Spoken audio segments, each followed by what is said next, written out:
গল্পের শুরুটা দেখে ঠিকই ভেবেছেন আজকের ব্লগটা সারদা দেবীর জন্মস্থান জয়রামবাটিকে নিয়ে।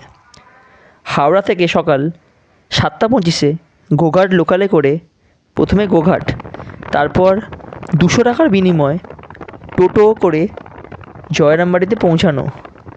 টোটো টাইম লাগলো আধ ঘন্টার মতো।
ফাইনালি আমরা পৌঁছে গেছি গোঘাটে। হাওড়া থেকে গোঘাট যেতে ভাড়া লাগলো 25 টাকা করে।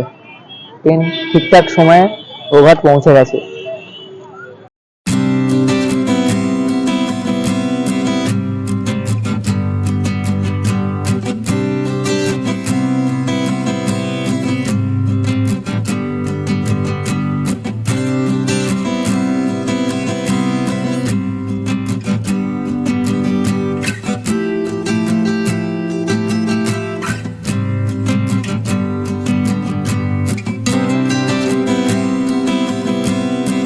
এই ইনফরমেশানটা আপনাদের জেনে রাখা দরকার। মন্দিরটি খোলা থাকে এপ্রিল মাস থেকে সেপ্টেম্বর মাস, সকাল 5:30 থেকে বেলা 11:30 এবং বিকেল 4টে থেকে রাত 8:30, এবং অক্টোবর থেকে মার্চ মাস পর্যন্ত সকাল 6টা থেকে 11:30 এবং বিকেল 3:30 থেকে রাত 8টা পর্যন্ত খোলা থাকে।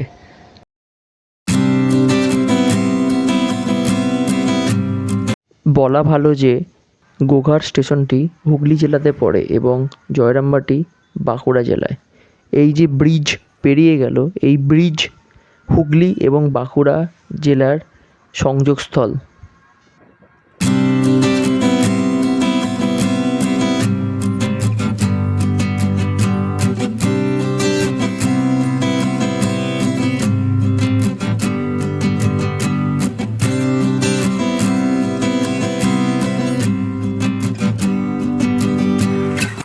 এই ডান দিক দিয়ে গেলেই মায়ের মন্দির।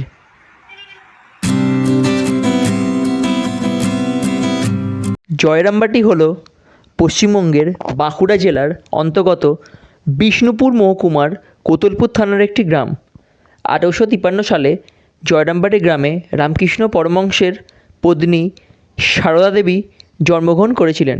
রামকৃষ্ণ পরমহংসের অনুগামীদের কাছে এই গ্রামটি তাই একটি তীর্থস্থানের মর্যাদা পায়।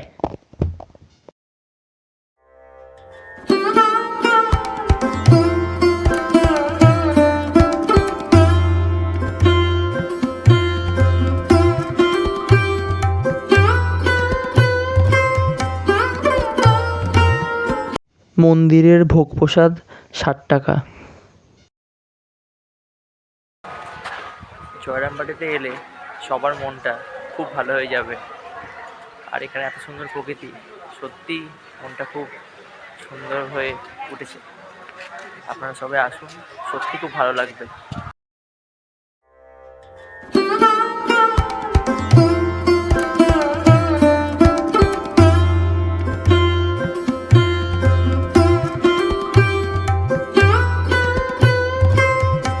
মন্দিরের বেশ কিছু জায়গায় ছবি তোলা নিষেধ বলে মায়ের পূর্বতন বাড়িটি দেখানো গেল না।